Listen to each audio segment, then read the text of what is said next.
sangat kacau. Hal ini disebabkan karena perang nuklir yang terjadi pada 200 tahun yang lalu yang menyebabkan umat manusia hampir berada di ambang kepunahan. Tentu saja bertahan hidup di era ini sangat sulit, namun kendati demikian para manusia masih bisa mencoba untuk tetap bertahan dengan harapan agar situasi mereka bisa pulih secara bertahap. Untuk bertahan dari serangan para monster dan binatang buas yang mengalami mutasi, umat manusia telah membangun tembok benteng penghalang yang hingga saat ini jumlahnya telah melebihi 100 buah benteng yang tersebar di segala tempat. Yang artinya benteng 113 hanyalah satu dari sekian banyaknya benteng yang telah dibentuk oleh umat manusia. Benteng 113 sendiri berlokasi di daerah sekitar zona barat daya, yang di sekitar wilayahnya juga masih terdapat beberapa benteng yang lainnya.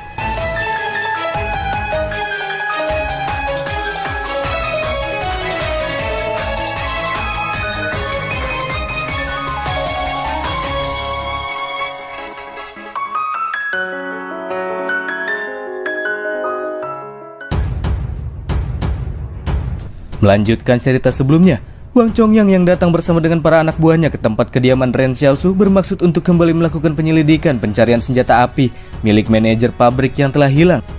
Chongyang tidak akan berhenti melakukan penyelidikan ke seluruh rumah para warga kaum marginal sebelum ia berhasil menemukan siapakah pencuri dari senjata api tersebut. Xiaosu yang mengenakan bendera bertuliskan Luolan atau Bos Luo juga sama sekali tidak membuat Chongyang merasa ngeri, dan bahkan jika Xiaosu ingin melaporkan perbuatan Chongyang kepada Bos Luo itu juga tidak masalah baginya, sebab yang para tentara sipil lakukan kali ini adalah tugas penting di mana mereka harus menangkap seseorang yang telah dianggap sebagai kriminal.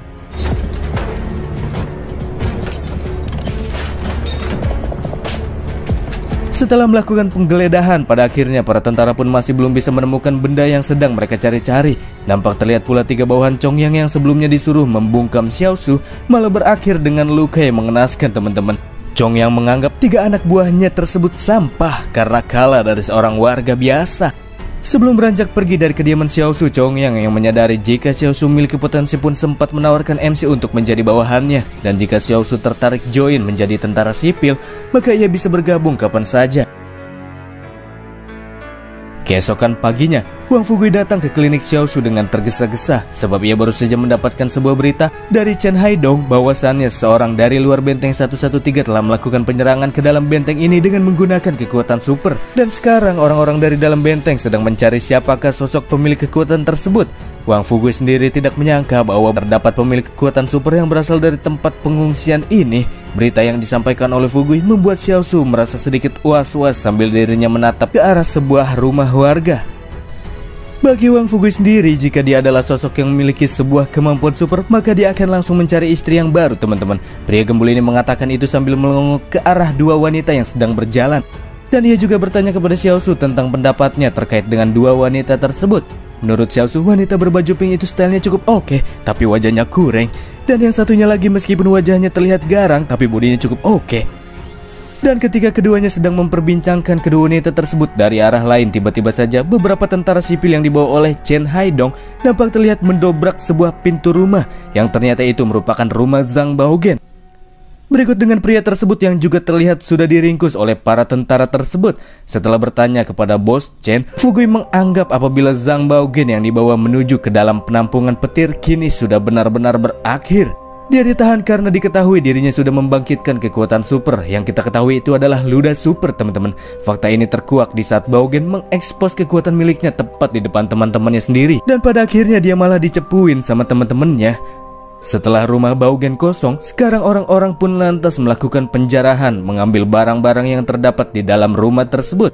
Dikatakan bahwa benteng 113 sendiri memiliki sebuah aturan yang sangat ketat, di mana bagi setiap orang yang diketahui telah membangkitkan kekuatan super, maka orang tersebut akan langsung dibawa ke dalam benteng untuk diselidiki lebih lanjut, sebab keberadaan mereka dianggap mengancam bila tidak langsung ditangani. Fugui juga sempat diberitahukan oleh bos Chen bahwa para pemilik kekuatan yang ditangkap akan dikumpulkan di sebuah lokasi penampungan, dan pada akhirnya mereka akan digunakan sebagai bahan penelitian ilmiah di sana. Hari ini saja sudah terdapat 3 orang yang ditahan karena mereka memiliki kekuatan super. Fugui merasa apabila mereka akan benar-benar hancur tak lama lagi, termasuk dengan Zhang Baogen. Xiaosu selanjutnya bertanya kepada Wang Fugui jika situasinya seperti ini, apakah ia masih mau memiliki kekuatan super.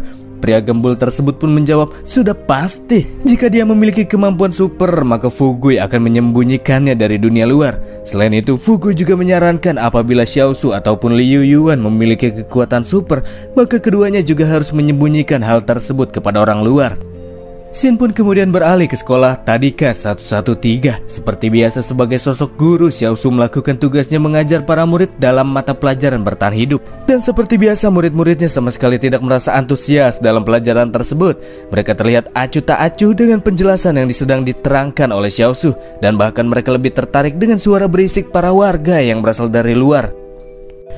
Xiaosu yang merasa jengkel dengan para muridnya pun pada akhirnya menyudahi kelas dan memulangkan murid-muridnya lebih awal. Anak-anak yang bisa pulang lebih awal dari biasanya pun merasa sangat senang dan mengucapkan terima kasih guru secara tulus. Membuat Xiaosu berhasil mengumpulkan banyak poin terima kasih dari para muridnya secara tidak terduga. Sepulang sekolah, Xiaosu bersama adiknya juga melihat adanya para warga yang berkumpul di sebuah tempat. Dan setelah diselidiki lebih lanjut, di dalam sebuah rumah Xiaosu melihat sudah terdapat beberapa mayat yang salah satunya adalah mayat ayah dari Zhang Baogen. Sedangkan sisanya adalah mayat dari orang-orang yang telah melaporkan kepada penampungan petir bahwa Baogen sudah membangkitkan kekuatan supernya. Oleh sebab itulah ayah Baogen melakukan balas dendam yang pada akhirnya mereka semua berakhir tewas.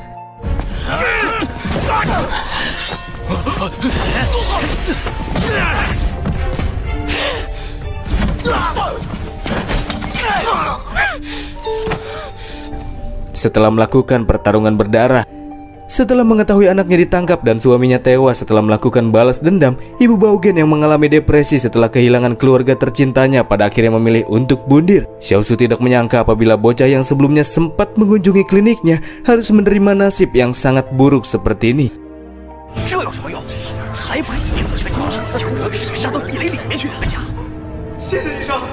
Dan kemudian tak lama berselang Pak Mr. Zhang pun datang sambil mengomeli para warga yang berkumpul dan malah bergosip ketika di depan mata mereka telah terjadi sebuah tragedi yang mengenaskan. Beberapa kalimat yang disampaikan oleh Mr. Zhang pun lantas membuat semua warga langsung terdiam. Selain itu Pak Mr. Zhang juga meminta para kuli-kuli pabrik untuk menguburkan para mayat dengan layak.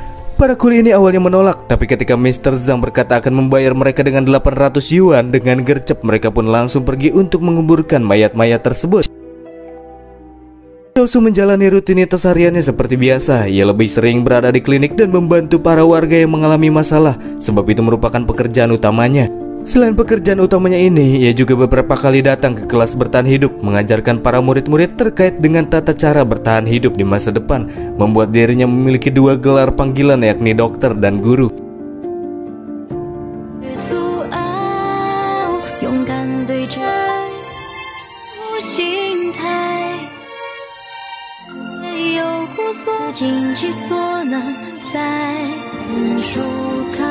Setelah mendapatkan ucapan terima kasih dari para warga yang berkunjung ke klinik dan para murid-muridnya, Xiaosu kini sudah berhasil mengumpulkan total 73 buah ucapan terima kasih yang tulus.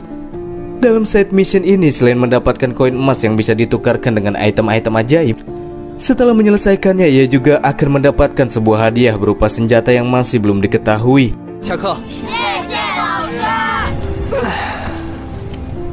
Pada suatu ketika, di saat Xiaosu baru saja selesai mengajar di sekolahnya, tiba-tiba saja datang Wang Fugui secara terburu-buru sebab ia membawa sebuah kabar yang kurang cukup mengenakan bagi MC. Sebab Fugui baru saja mendapatkan berita bahwasannya penyanyi dari penampungan petir alias Luo Xinyu akan kembali melakukan perjalanan ekspedisi yang sebelumnya sempat terhenti di tengah jalan. Dan entah bagaimana caranya, wanita tersebut berhasil meyakinkan bos Luo apabila Xiaosu diperbolehkan untuk menjadi pemandu dalam perjalanan yang akan dilakukan untuk selanjutnya. Menyebabkan Xiaosu mau tidak mau akan menjadi guide selama melewati hutan belantara. Setelah menerima kabar tersebut, Xiaosu selanjutnya kembali ke sekolah, di mana dirinya meminta kepada Pak Mr. Zhang untuk memperbolehkan adiknya serta Li Xiaosu tinggal di sekolah untuk sementara waktu. Setelah melihat kejadian Baogen sebelumnya, Xiaosu sadar apabila hidup dan mati para pengungsi pinggiran seperti mereka itu ada di tangan orang-orang dari dalam benteng. Dan jika ia tidak menuruti orang-orang dari dalam benteng untuk ikut dalam perjalanan yang akan tiba, Xiaosu khawatir ke depannya ia akan menerima banyak masalah yang berkaitan dengan orang-orang dari dalam benteng. Oleh sebab itulah ia tidak bisa menolak menjadi seorang guide. Meskipun hutan belantara itu sangat berbahaya, namun Xiaosu yakin akan kemampuannya. Ia merasa meskipun orang-orang yang akan pergi bersamanya bisa saja mati, namun Xiaosu percaya kalau ia akan baik-baik saja. Setelah mendengar penjelasan Xiaosu, Pak Mr. Zhang pun memperbolehkan Liu Yuan dan Onesan untuk tinggal di sekolah sementara waktu, membuat keduanya kini berada di bawah pengawasan Mr. Zhang. Dan sebagai imbalannya, Xiaosu di sini memberikan 5.000 yuan kepada Pak Mr. Zhang, hitung-hitung buat jagain adiknya sama Onesan. Akan tetapi Pak Mr. malah menolaknya dengan alasan kalau dia adalah seorang guru.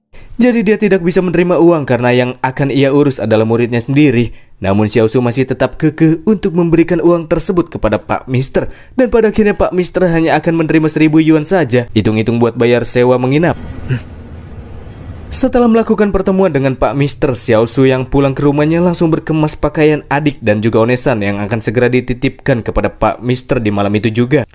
Sedangkan masalah klinik akan dititipkan kepada Wang Fugui selama Xiaosu tidak ada di sana.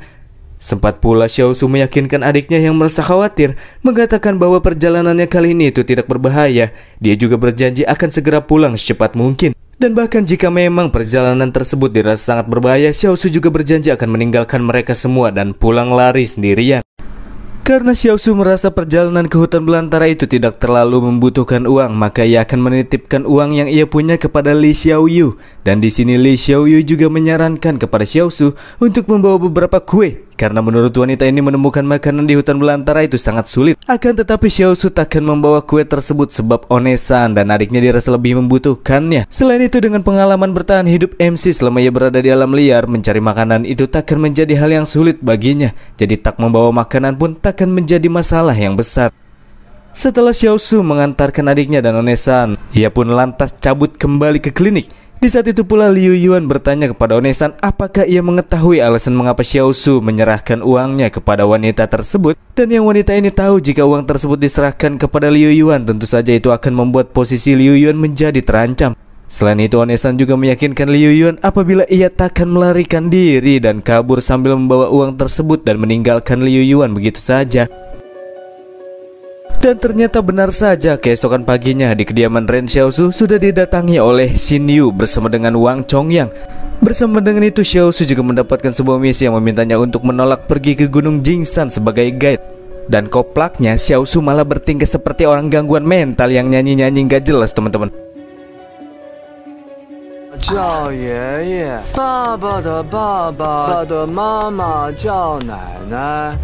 Wang Chongyang yang tahu kalau bocah tersebut sedang berpura-pura pun langsung menghampirinya. Dan di saat yang sama sebelum Chongyang mengutarakan maksud kedatangannya, Xiaosu berkata jika ia menolak untuk pergi, menyebabkan misi yang ia dapatkan langsung terselesaikan dengan EZ.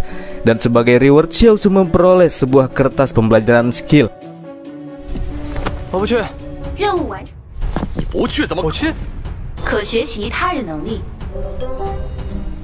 Agar Ren Xiaosu mau pergi menjadi guide menuju hutan belantara, pada akhirnya si nona penyanyilah yang harus turun tangan. Wanita ini menyampaikan bahwa Xiaosu diharuskan untuk pergi dan ia tidak boleh melakukan penolakan. Sebab bos Luo sudah memberikan izin akan hal ini. Dan bila Xiaosu masih tetap bersikeras untuk menolak pergi, maka ia akan segera kehilangan tempat tinggalnya alias klinik ini. Dan bahkan ia juga bisa tidak diterima lagi untuk bisa menetap di dalam kota. Dengan santai Xiaosu pun akan menerima tawaran untuk menjadi guide. Namun ia memiliki beberapa syarat, yang salah satunya ialah pembayaran yang harus ia terima itu sebesar 30.000 yuan. Jika jumlah tersebut dirasa terlalu banyak, Xin Yu bisa saja membayar MC sebanyak 10.000 yuan. Akan tetapi sisanya harus diganti dengan sembako seperti 10 kantong garam, 10 batang rokok, dan 100 kg beras. Di mana sembako yang disebutkan oleh Xiaosu itu merupakan barang-barang yang sangat langka. Karena itu sangat sulit untuk bisa didapatkan, si nona akhirnya setuju dengan 30.000 yuan saja. Selain itu terdapat syarat lainnya, di mana Xiaosu tidak menginginkan Wang Chongyang untuk ikut dalam perjalanan mereka. Dan Luo Xinyu pun menyetujui permintaan yang satu itu. 可以，王松阳，你回去吧。其实你有点意思，你也不想去，对吧？ Ekspedisi untuk membawa Luo Xinyu menuju benteng 112 ini akan dilakukan di hari itu juga. Karena selama perjalanan mereka akan menjadi rekan satu tim, Xiaosu di sini berinisiatif meminta kepada semua orang saling mengenal satu sama lain sebelum keberangkatan mereka. Atas perkataan Xiaosu, seorang pria yang terlihat sok higienis bernama Liu Min menyampaikan bahwa dia tidak mau kenalan dengan Xiaosu yang ia anggap cuma seorang guide, bukannya rekan. Tak lama berselang muncul pula seorang tentara letnan 2 bernama Xu Xianchu, dan dialah yang akan menggantikan Wang Chongyang dan menjadi pemimpin dalam ekspedisi kali ini. Mencoba cari muka, Liu Min pun langsung memperkenalkan dirinya sebagai agen dari nona penyanyi Luo Xinyu. Di arah lain diperkenalkan pula Yang Xiaojin, si wanita bertopi yang merupakan teman dari Luo Xinyu, serta Xiao Shu yang akan menjadi pemandu perjalanan. Dan setelah saling mengenal satu sama lain, mereka pun berangkat. Sial, di sini Xiao Shu tidak diizinkan masuk ke dalam mobil oleh Liu Min yang merasa apabila MC itu terlalu kotor dan bau. Maka dari itulah Xiao Shu akan ditempatkan di bagian belakang mobil. Hehehe, konyol sekali badut yang satu ini teman-teman. Dan akhirnya mereka pun berangkat.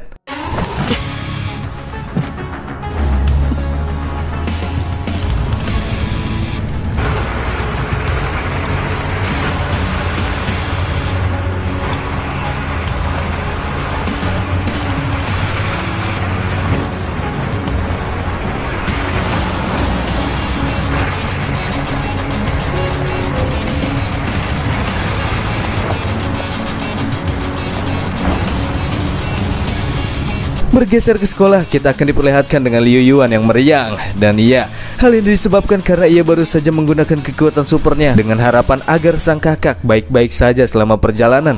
Faktanya beban yang harus ditanggung oleh sang adik akan cukup berat sebab perjalanan Xiao Shu sangatlah berbahaya. Karena selanjutnya akan ada makhluk yang sangat ditakuti oleh para manusia di era ini dan menghalau perjalanan Xiao Shu, dan mereka adalah para kelompok serigala.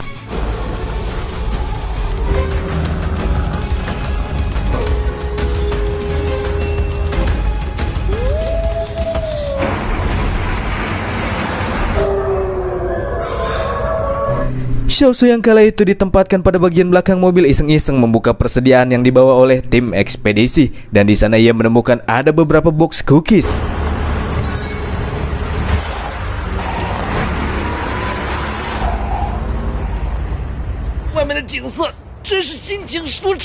Tak berselang lama, tim ekspedisi pun berhenti di pertengahan jalan. Mereka selanjutnya akan singgah di tempat ini sebentar untuk istirahat dan makan sebelum kembali melanjutkan perjalanan.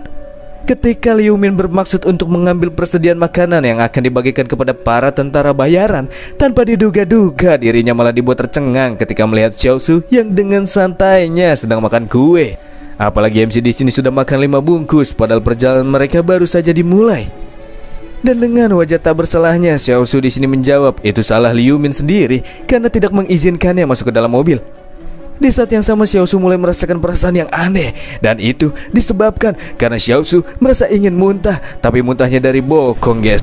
Hehe, MC mengatakan kalau dia ingin pergi sebentar buang air besar ketika para tentara bayaran sedang makan, membuat selera makan para tentara bayaran ini menjadi berkurang. Setelah menyaksikan perbuatan Xiao Shu yang sudah memakan terlalu banyak persediaan makanan padahal mereka belum pergi terlalu jauh, membuat seorang tentara bayaran merasa apabila Xiao Shu lebih baik ditempatkan di dalam mobil saja, karena takutnya bila Xiao Shu tetap ditempatkan di bagian belakang mobil, maka makanan mereka akan segera habis di tengah jalan olehnya. Karena Liu Min tidak mau Xiao Shu ada di dalam mobilnya, pada akhirnya Xiao Shu pun direncanakan akan naik ke dalam mobil tentara tersebut. Dan iya, ketika kembali setelah selesai buang air besar, Xiao Shu dipaksa untuk masuk ke dalam mobil oleh para tentara bayaran. Padahal di sini Xiao Shu masih ingin tetap berada di bagian belakang mobil bersama kue-kuenya. Dan dengan demikian perjalanan pun kembali berlanjut. Selama perjalanan mereka sempat pula Liu Min menyarankan kepada si nona penyanyi agar mereka mengganti guide dengan guide yang lainnya. Karena mereka sekarang belum pergi terlalu jauh, jadi Liu Min merasa kalau mereka masih memiliki waktu untuk putar balik dan mengganti guide mereka. Akan tetapi si nona menegaskan bahwa tidak ada guide yang bisa membawa mereka melalui Gunung Jingsan selain Xiao Shu, jadi mereka tidak perlu menggantinya. Namun Liu Min masih menganggap apabila Xiao Shu itu adalah orang yang memiliki kelakuan buruk sehingga membuatnya tidak cocok untuk dijadikan sebagai guide. Pria ini juga percaya bahwa masih terdapat orang yang lebih cocok untuk dijadikan sebagai pemandu perjalanan mereka, dan menurutnya masih terdapat orang yang lebih layak dan mereka bisa merekrut guide dari seseorang yang berasal dari 6 pabrik di dalam kota. Tapi si nona kembali menyangkal perkataan Liu Min karena baginya tidak ada orang lain di kota yang cocok dijadikan sebagai guide dalam perjalanan yang dipenuhi oleh mara bahaya ini. Dan bila Liu Min memang memiliki masalah pribadi dengan Xiao Shu, si nona berkata apabila Liu Min boleh melakukan apapun kepada Xiao Shu setelah mereka tiba di benteng 112 nantinya.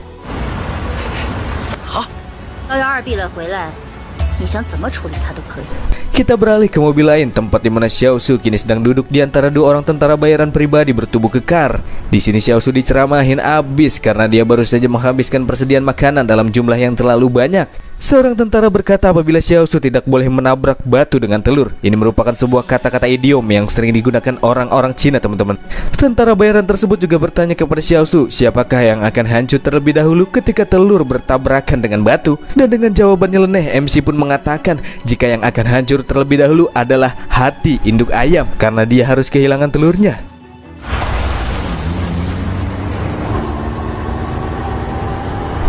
Setelah melalui perjalanan yang cukup panjang dan memasuki hutan belantara, tim ekspedisi pun kemudian singgah di suatu lokasi yang ditetapkan oleh Liu Min sebagai lokasi untuk berkemah mereka. Selama berkemah di tempat itu, mereka diperbolehkan untuk makan dan beristirahat karena hari sudah mulai gelap. Setelah mendengar kata makan, Xiaosu pun lantas bergegas pergi menuju tempat persediaan makanan untuk mendapatkan beberapa makanan. Akan tetapi Liu Min tidak mengizinkan Xiaosu untuk bisa mendapatkan makanan dengan alasan apabila Xiaosu tidak mendapatkan jatah makanan dan air selama ekspedisi ini. Jadi Xiaosu diharuskan untuk mencari makanannya sendiri. Xiaosu pun lantas pergi karena baginya nyari makanan di hutan itu bukan masalah yang besar. Sebelum Xiaosu pergi jauh, Liu Min pun mengatakan apabila pemandu sebelumnya tewas karena ia pergi sendirian ke dalam hutan. Tapi nampaknya Xiaosu tidak peduli dengan ocehan pria tersebut. Di saat yang sama terdengar teriakan dari seorang tentara bayaran yang menemukan sebuah jejak kaki binatang yang cukup besar. Padahal dalam perjalanan sebelumnya jejak kaki tersebut tidak ada di tempat ini. Setelah menyelidikinya lebih lanjut, Xiaosu pun mendapatkan bahwa itu merupakan jejak kaki yang berasal dari beruang yang datang karena mereka tertarik dengan sisa-sisa makanan yang ditinggalkan oleh tim mereka pada saat ekspedisi sebelumnya. Dan selanjutnya Xiaosu pun kembali berjalan masuk ke dalam hutan sendirian, mengabaikan ocehan yang dilemparkan oleh Liu Min.